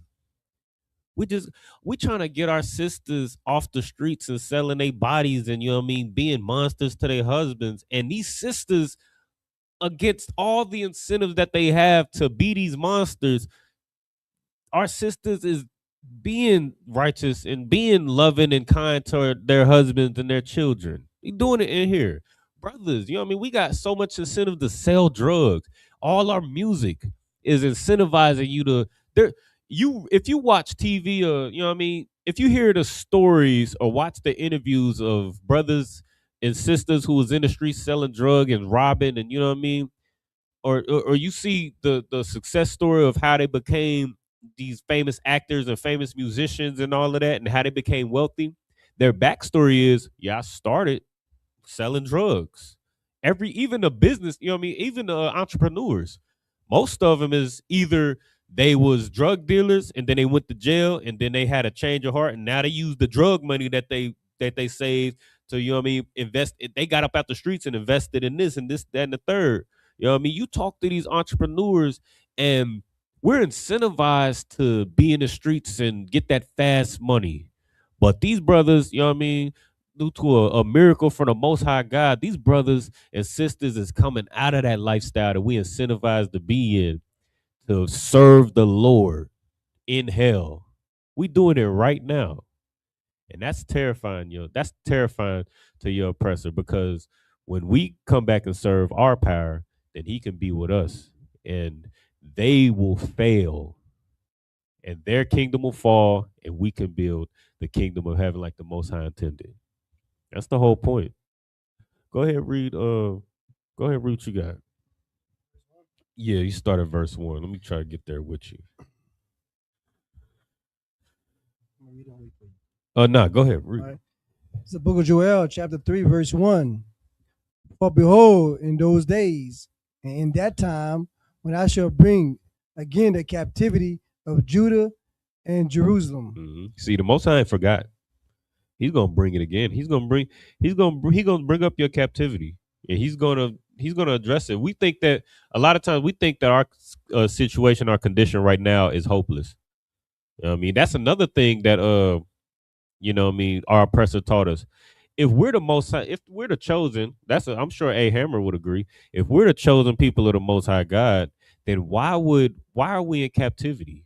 Why don't we know our language? Why don't we know the Hebrew? Why does it looks like the Most High is with Amalek, the Jewish man? It looks like the Most High is with Donald Trump. Looks like the Most High is with everybody that's not us. But the Most High hasn't forgotten. Go ahead. Verse 2. I will also gather all nations, and will bring them down into the valley of Jehoshaphat. The valley of Jehoshaphat, Yahweh Shaphat. In the Hebrew, Yahweh Shaphat is the Lord's judgment. That's what that means. Which means everything, all of the diabolical things that your oppressor has done to blacks, Hispanics, and Native Americans, and all these other nations, because you read Psalms 83, all these other nations have had a hand in your captivity. They gathered together with one consent to oppress blacks, Hispanics, and Native Americans, to take crafty counsel against you, to make sure that the name of Israel is no more remembrance. So now we when we hear the word Israel, we think of we think of Ishmael. We think of the Middle Eastern people. You know what I mean? The 12 princes that come from Ishmael, the Iraq and Iran and Palestine, and you know what I mean, all these nations, you know what I mean, that's going to war over there right now. But Israel, that name is Yasharallah, the Prince of the Power, the children of the Most High God. That's you, who the Most High and the whole world is fighting over right now. Go ahead. Oh God. Down into the valley of Jehoshaphat, and will plead with them there for my people and for my heritage, Israel, whom they have scattered among the nations and parted my land. Yep, they go ahead. Verse 3. And they parted your land. They've divided your land. And that's like we was talking about in World War II. You know what I mean? After World War II, the what's it called? The Polish and the people who, you know what I mean, after the Holocaust, they were placed in the Middle East. They were placed there, and that's what that's a big root in why Palestine and Israel were having conflict, and why everything is going on in the Middle East right now. But they were placed there. Go ahead. And they've parted your land, right? Verse to 3. the point where you can't even recognize that that's your land. It's like you want to.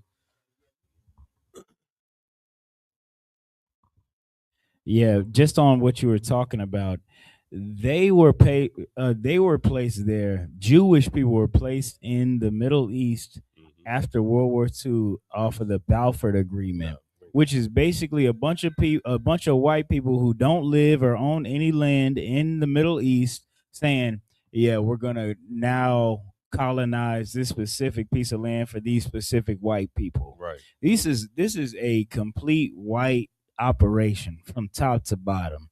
If you just research it in history, these people and their fight is not holy. It's not out of the Bible. It's not biblically given. It's not inspired by God. This is just this is the same as it was when white people or Christopher Columbus came to the shores of America.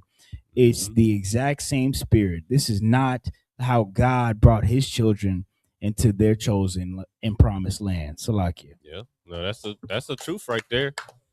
Yeah, that's what we just read in I believe, what was it, Hebrews 12, where yeah, I mean, Esau sold his birthright and felt entitled to it anyway. That's it. Your oppressor is so entitled that they just come to a land and just like, yeah, we gonna chill here for, you know what I mean, y'all go, I know, you know what I mean, y'all been here for X amount of years, but we gonna go ahead and take this half. You know what I mean? You gonna move down here. And then when they decide that they want more, they're just gonna take more. And then they're gonna be like, yeah, my bad. We was getting a little cramped. You know what I mean? I need a little elbow room. You know what I mean? But y'all cool though, right? Yeah, y'all cool. Don't worry about it. And then when they decide they want more, they're gonna take more. The example he brought up, the example of, you know what I mean, what you seeing with Donald Trump, everything that you see, it's all in the Bible.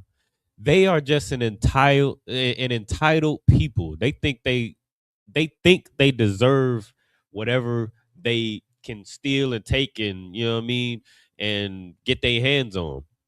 And that's why the Most High has to judge them. That's why the Most High has to show them no mercy. And like it says in Obadiah, I believe, you know what I mean, there's gonna be no more of them. That's why, because they are just so entitled and such a filthy, disgusting people. You can't plead with them. You can't plead with them and be like, please just don't do this to my people. Come on, have some compassion. You can't teach them compassion. You can't teach them, you know what I mean, care and consideration like how we have. And that's the mistake that that's the mistake that we make, where we think that we're gonna march our way to freedom. We think that we're gonna march our way and protest our way to justice. We just wanna, like in 2020, what was the slogan? Black Lives Matter. We were just we wasn't saying Black lives are better, even though they are, but we wasn't saying Black lives are better. We wasn't saying Black people deserve more. We were just marching for our lives to matter. Same with the civil rights movement. We just wanted to matter. And what did they counter Black Lives Matter with? Well, all lives matter. Oh, well, we was saying Black Lives Matter because there was so much police brutality during that time. We was just like, we matter. We gotta matter. They was brutalizing us, and they getting paid leave after they brutalize us. Now, if you get paid to do something, that incentivizes you to do it.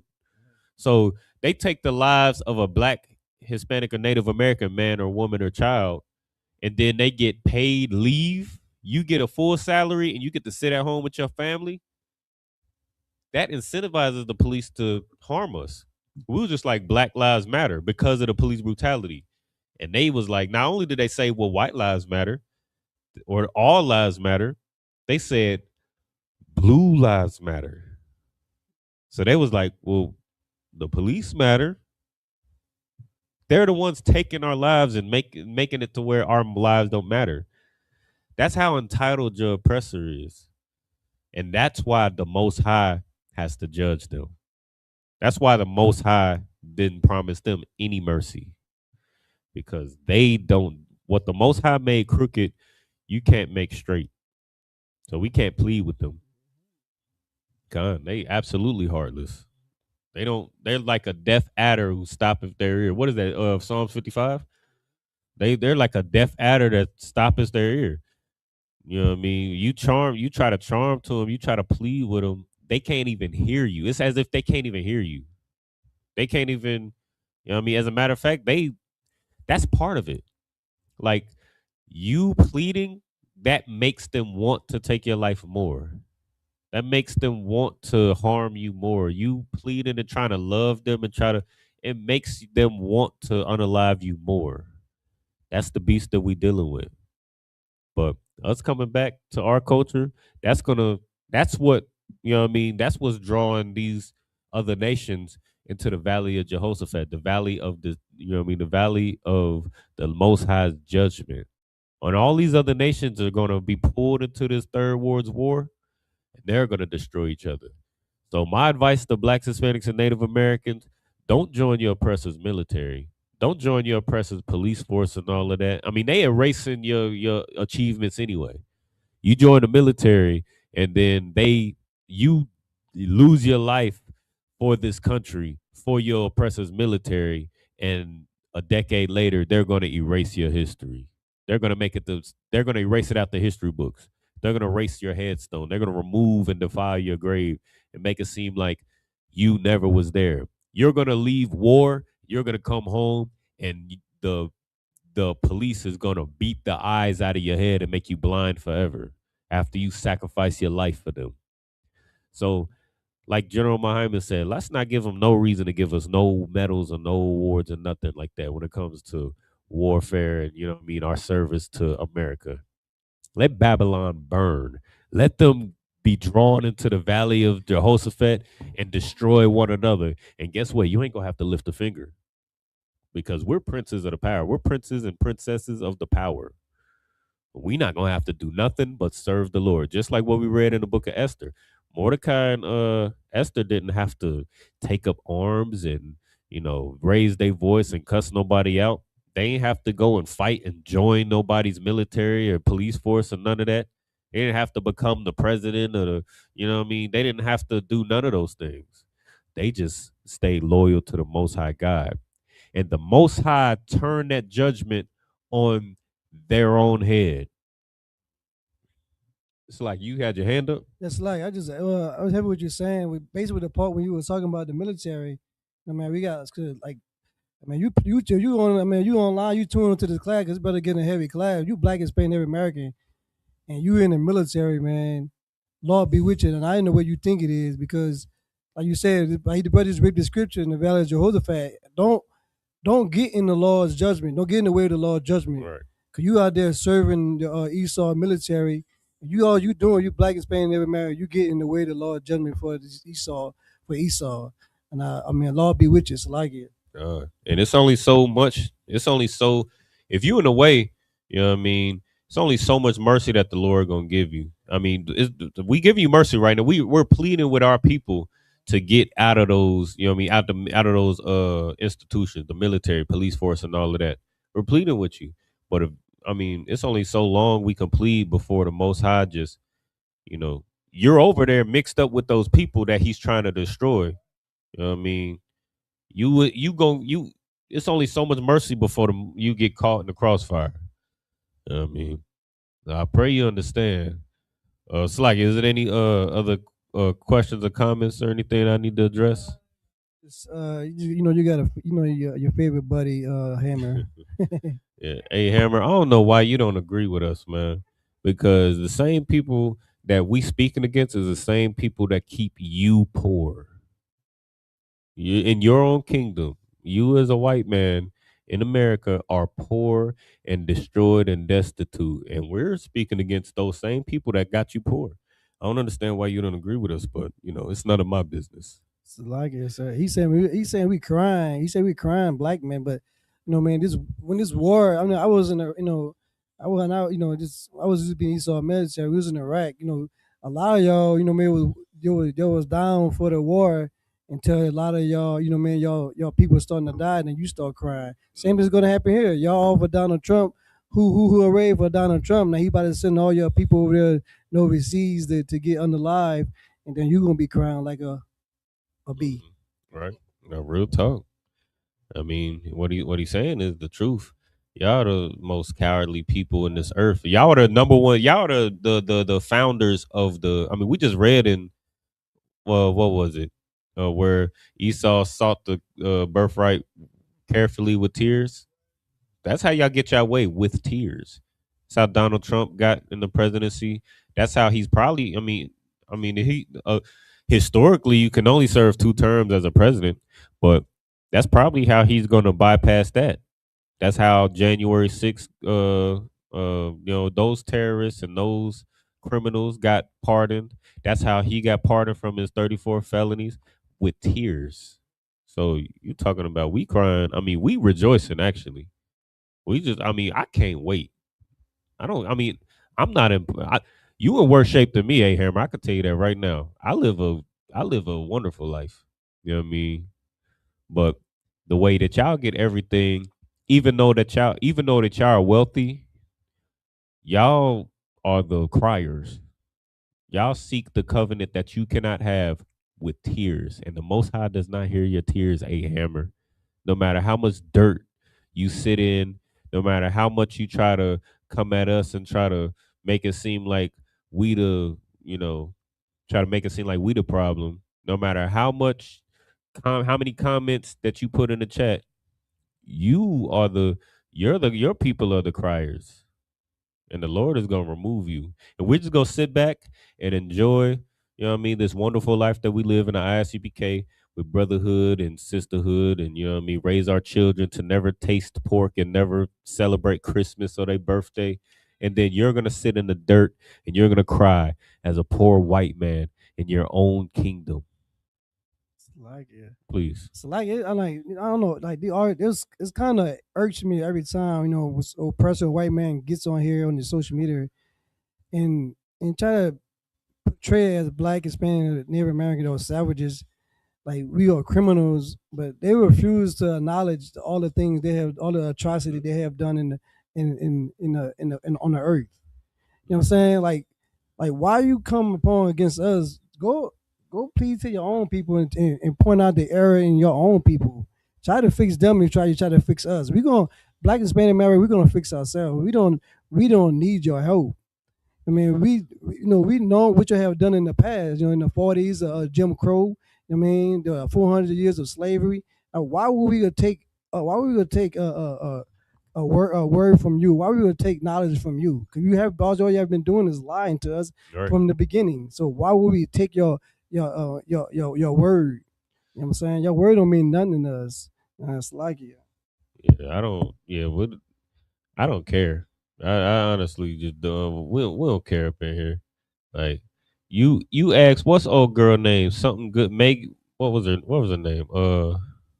The white woman that got unalive by ICE. Something good.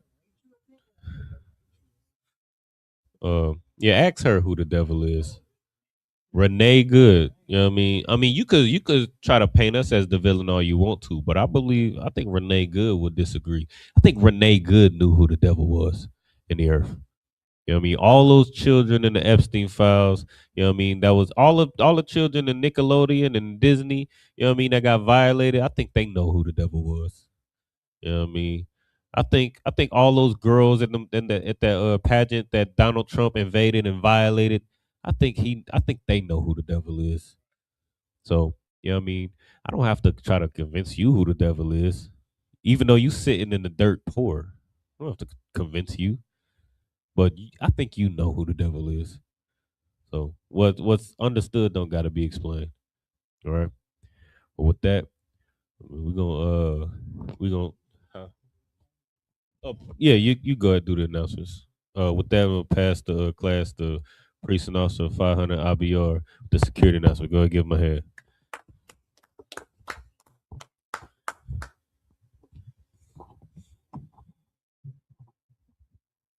We're the Isupk, started out of 1 West 125th Street, Harlem, New York. Rule for new brother and sister. When a new brother or sister comes into the school, they are off limits for 6 months. They are here to be saluted only. They are here to share themselves with the world. If they need transportation, the teacher will arrange it. After 6 months, if a brother or sister has interest in a particular person, he or she must get permission from the head to speak to a brother or sister. There's another 6 months in which the brother and sister will court each other. After this 6 months period, the brother and sister will get permission from the head to marry. Tithes, which is a commandment, Numbers 18:21, Malachi 3:8-10. Ma'asherah means 10th in the Hebrew. 10% of any penny of any increase the Lord gives you, give it to the treasury department or teacher. Priest fund, free will offering for priests, not mandatory, whatsoever amount you would like. Up and coming holy convocations. We got the Passover, which is the 14th day of the first month. And this is going to be Saturday, April 4th, 2026. This could be found in Exodus 12, verses 1-51, Leviticus 23, 4-5, 1 Corinthians 5 and 7-8, and Second Chronicles 30 and 17.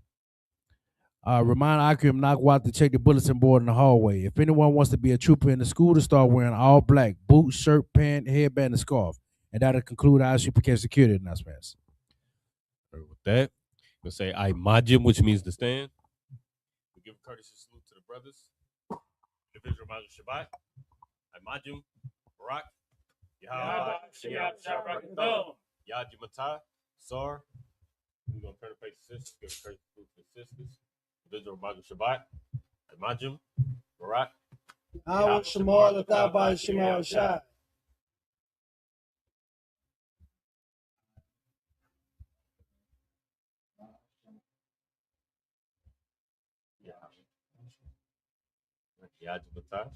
Class is this. Shalom, Israel. It's that time again. The ISUPK, under Commanding General Yahana, presents the Lord's 57th Annual Passover.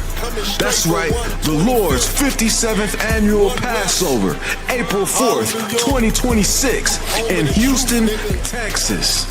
All Black, Hispanics, and Native Americans are commanded to observe the Lord's Passover. This will be the biggest Passover to date. You do not want to miss this. Fresh lamb, fresh wine, and bitter herbs as commanded by the Most High. Only $200 per person, ages 17 and up. The biggest event of the year. There is only one Passover, and it's under Commanding General Yahana. See you there, Israel. Shalom. Nobody else there to compare to. Train for war, men of war, and war like apparel. Prefer our leaders, can't get between us. Watch where you stepping.